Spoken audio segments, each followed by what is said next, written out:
দুর্দান্ত এক জয় দিয়ে 2026 বিপিএল মিশন শুরু করলো ঢাকা ক্যাপিটালস। ব্যাটিং বোলিং দুই বিভাগেই দাপট দেখিয়ে পরাজিত করলো শান্ত মুশফিকদের রাজশাহী ওয়ারিয়র্সকে। ব্যাট হাতে আরও একবার নিজের পুরনো রূপ দেখালেন সাব্বির রহমান। বোলিংয়ে একাই ধসিয়ে দিয়েছেন ইমাদ ওয়াসিম। রাজশাহীর বিপক্ষে ঢাকার এমন দুর্দান্ত জয় নিয়ে বাকিটা জানবো রিপোর্টে।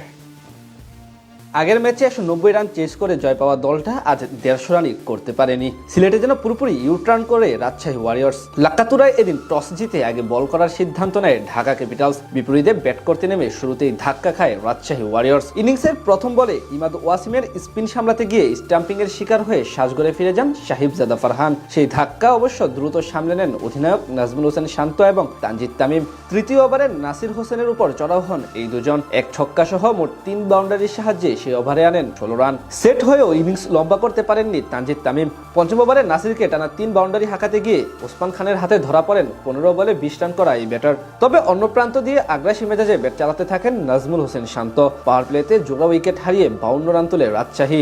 অষ্টম ওভারে ইমাদ ওয়াসিমের দ্বিতীয় শিকার বনে 13 বলে 15 রান করে বিদায় নেন ইয়াসির আলী রাব্বি। 2 ছক্কা ও 2 চার হাঁকিয়ে অর্ধশতকের দিকে আগাচ্ছিলেন আগের ম্যাচের সেঞ্চুরিয়ান নাজমুল হোসেন শান্ত। তবে সেটা আর করতে পারেননি তিনি। 11তম ওভারে ইমাদ ওয়াসিমের বলে সামনে বেড়ে খেলতে গিয়ে লঙ্গনে ধরা পড়েন এই ব্যাটার। আজ তার কাছ থেকে আসে 28 বলে 37 রানের ইনিংস। মাঝে মেহরুব হোসাইনকে ফেরান জিয়াউর রহমান। এরপর হাল ধরেন মুশফিকুর রহিম এবং মোহাম্মদ নওয়াজ। তবে বেশি দূর আগাতে পারেনি তারা। 16তম ওভারে 24 রান করে থামেন মিস্টার ডিপেন্ডেবল। এরপর একদিক থেকে নিয়মিত বিরতিতে উইকেট হারালেও লড়াই চালিয়ে যেতে থাকেন মোহাম্মদ নওয়াজ। শেষ পর্যন্ত তার 26 বলে 26 রানের ইনিংসের সুবাদে 132 রানের পুঁজি পায় রাজশাহী ওয়ারিয়র্স। বল হাতে 16 রান দিয়ে 3 উইকেট নেন ইমাদ ওয়াসিম। ছোট লক্ষ্য তাড়া করতে নেমে অবশ্য সুবিধা করতে পারেনি ঢাকা ক্যাপিটালস। দ্বিতীয় ওভারে তানজিম হাসান সাকিবের গোট লেন্থে পিচ করা হালকা সুইং করা ডেলিভারি লাইন মিস করে ডিরেক্ট বোল্ড হয়ে ফেরত যান মাত্র 1 রান করা তারকা ব্যাটার সাইফ হাসান। তবে সেই ধাক্কা সামলে ধীরে সুস্থে খেলতে থাকেন পাকিস্তানি ব্যাটার ওসমান খান এবং তরুণ আব্দুল আল মামুন।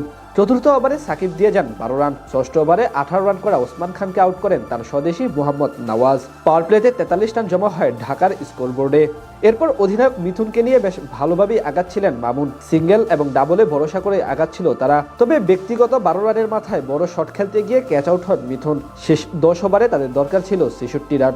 14তম ওভারে খোলস থেকে বেরিয়ে এসে বড় শট খেলতে গিয়ে সাহিবজাদা ফারহানের হাতে দুর্দান্ত এক ক্যাচ দিয়ে বিদায় নেন 45 রান করা মামুন। ক্রিজে এসে ঠান্ডা মেজাজে খেলতে থাকা নাসির হোসেন এক ছক্কা হাঁকালেও পরের বলে বিদায় নেন নওয়াজের তৃতীয় শিকার বনে। ততক্ষণে চাপে পড়ে গিয়েছিল ঢাকা ক্যাপিটালস। সেখান থেকে সাব্বির রহমান এসে সব শঙ্কা দূর করে দেন। শামীম হোসেন পাটোয়ারিকে সাথে নিয়ে একের পর এক বাউন্ডারি হাঁকিয়ে ম্যাচ জয় নিশ্চিত করে ফেলেন তিনি। বিপরীতে আসলে প্রথম পরাজয় বরণ করে রাজশাহী ওয়ারিয়র্স।